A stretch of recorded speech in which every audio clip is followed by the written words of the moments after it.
Na mpenzi mtazamaji wangu wa runinga ya An-Nisaa, natumaini umeshinda vyema popote ulipo, ikiwa ni siku ya Ijumatano ya tarehe 5 mwezi wa 11 mwaka 2025. Karibu kwenye Dira ya Jioni ambapo tunakujuza habari zilizojiri ndani ya ulimwengu huu. Kwanza tupate vidokezo. Wahadhiri wafutilia mbali mgomo wao wa siku 49. Tahadhari yatolewa kuhusu mafuriko na maporomoko ya ardhi. Hamas yakabidhi mwili wa mateka mwingine kwa Israel. Ungana nami mpenzi mtazamaji mwanzo hadi mwisho wa habari hizi. Langu jina Farida Ali.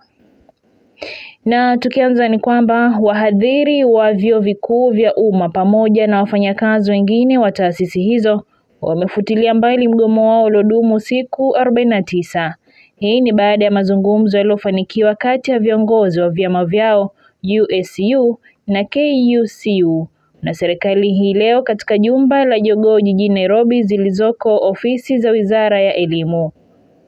Waliafikiana kuhusu masuala kadhaa muhimu kama vile mabadiliko katika mishahara, mfumo wa upandishaji vyeo na utoaji wa pesa walizokuwa wakidai serikali. Kando na kukubali kulipa deni la bilioni 7.9 katika awamu ya pili, wahusika waliafikiana kwamba watakamilisha majadiliano kuhusu makubaliano ya pamoja ya mwaka 2025 hadi mwaka 2029 katika muda wa siku 30 zijazo. Mkutano wa leo ulifuatia ule wa jana katika majengo ya bunge ambapo wawakilishi wa wahadhiri na wafanyakazi wa vyuo vikuu vya umma walikutana na kamati ya bunge kuhusu elimu na waziri wa fedha na yule wa elimu. Katibu mkuu wa chama cha USU Constantine Wasonga jana aliambia wabunge hao kwamba angefanya mkutano na wanachama wote katika muda wa siku 2 kutathmini mapendekezo ya kukomesha mgomo. Na kwingineko ni kwamba idara ya utabiri wa hali ya hewa imetahadharisha kuhusu kutokea kwa mafuriko na maporomoko ya ardhi katika maeneo yenye milima magharibi mwa nchi kutokana na mvua kubwa inayoendelea kunyesha.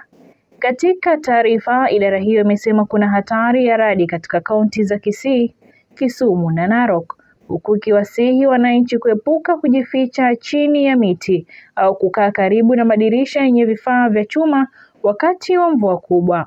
Aidha, idara hiyo imesema maeneo ya mijini yenye mifumo duni ya kupitisha maji yako katika hatari ya kukumbwa na mafuriko ya ghafla na anawasihi wananchi kuepuka kutembea ama kuendesha gari kupitia maeneo yaliyofurika ili kuepuka kusombwa na maji.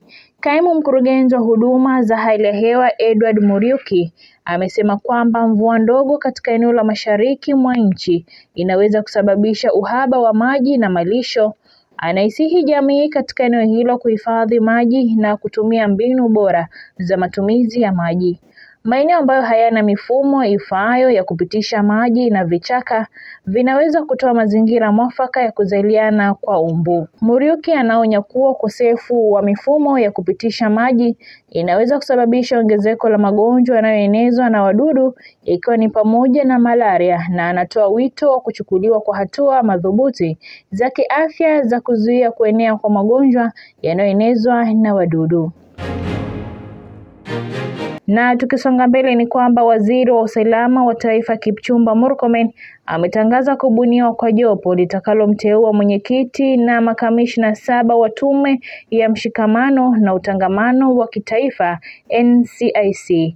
Kulingana na Murkomen, muda wa kuhudumu wa maafisa wa sasa wa tume hiyo inayoongozwa na Rev Samuel Kobia utakamilika Novemba 17 mwaka huu na kuhitimisha muhula wa miaka 6 ulioanza Novemba mwaka 2019. Jopo hilo la wanachama 7 litajukumiwa kuwatafuta wanaofaa kuchukua hatamu za uongozi kwenye tume hiyo.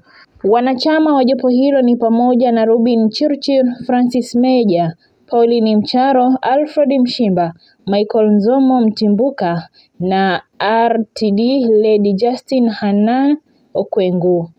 Tume ya NCIC imejukumiwa kuhakikisha mshikamano wa kitaifa, fursa sawa, utangamano wa amani miongoni mwa Wakenya wa tabaka mbalimbali na kidini. Na tukimalizia ni kwamba mabaki ya mateka yaliyokabidhiwa kwa Israel na kundi la Hamas hapo jana yametambuliwa kuwa ya mwanajeshi aliyetekwa nyara mnamo Oktoba 7 mwaka 2023. Haya yamesema mapema hii leo na jeshi la Israel. Kupitia taarifa kwenye mtandao wa Telegram, jeshi hilo limesema kuwa mabaki hayo yalikuwa ya Itai Shen mwenye umri wa miaka 19, mwanajeshi mwenye uraia pacha wa Marekani na Israel ambaye pia alikuwa na uraia wa Ujerumani.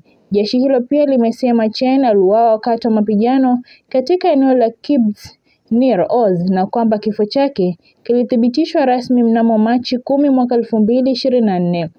Chen alikuwa mateka wa mwisho kwenye uraia wa Marekani na Israel aliyesalia katika ukanda wa Gaza. Mabaki ya Chen yalikabidhiwa kwa kamati ya kimataifa ya Msalaba Mwekundu na baadaye kusafirishwa kwa taasisi ya ukaguzi wa kimatibabu nchini Israel kwa utambulizi.